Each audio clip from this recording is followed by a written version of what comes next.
The Sultanate of Hobyo, which was a nation located in the southern half of what is today known as Somalia, was a state that was formed in 1878. The nation isn't widely known or renowned for anything in particular, which might be why you've never heard of it, but today we'll be uncovering the events that led to the formation of the Sultanate and the events that led to its downfall. The Hobyo Sultanate was formed during a disagreement within the Majeerteen Sultanate. Yusuf Ali was nominated as the new Sultanate of the state by Balakaze and by Yaqub and Alula.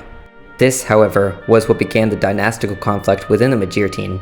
In the beginning, Yusuf's goal as Sultan was to occupy the Majeerteen Sultanate, which was ruled by Yusuf's cousin, Bakor Muhammad. However, as you might expect, the Hobyo Sultanate was not successful and Yusuf was exiled to Yemen, but Yusuf returned a decade later from his exile to rule over the Hobyo Sultanate again.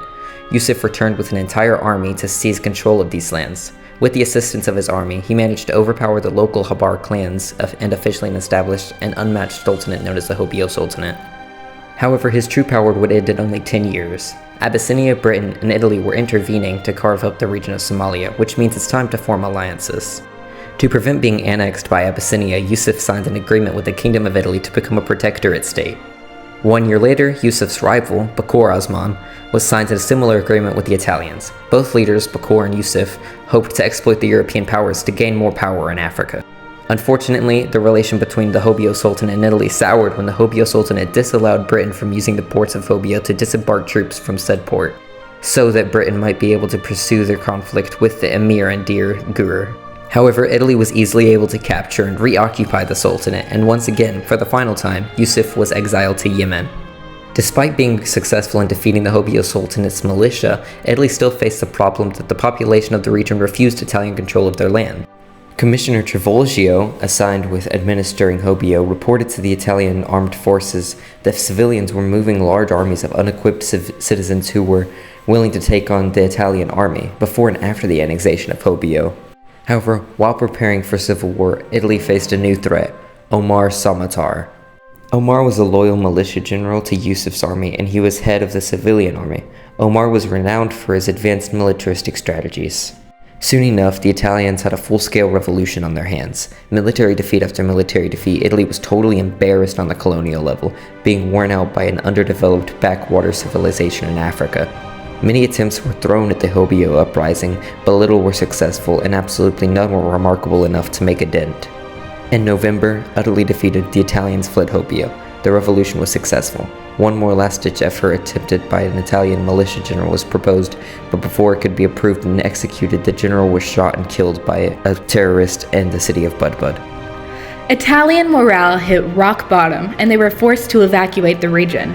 Hobyo wasn't looking too hot either.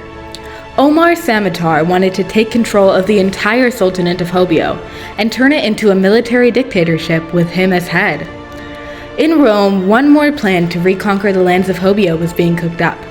However, as the situation wasn't fully understood back in Italy, De Vici, the man in charge of this plan, was incredibly confused. So, in an attempt he was sure would work, he took Yusuf's son and swore the lands to him again if he could help Vici retake the lands for the Italian army. The army from Eritrea would be in the hands of Ali, who was Yusuf's son, who was also exiled to Yemen. The man that started this conflict would go to have a son who would finish it, once and for all. Before Eritrea's reinforcements arrived, De Vici used the tactic of divide and attack. Vici promised clans within the Hobyo Sultanate power and riches if they could take down the government, which was a bold-faced lie. However, surprisingly, this was very effective, even more so effective than the entire Eritrean and Italian armies combined. This effort was enough to take down Omar Samatar's short-lived state.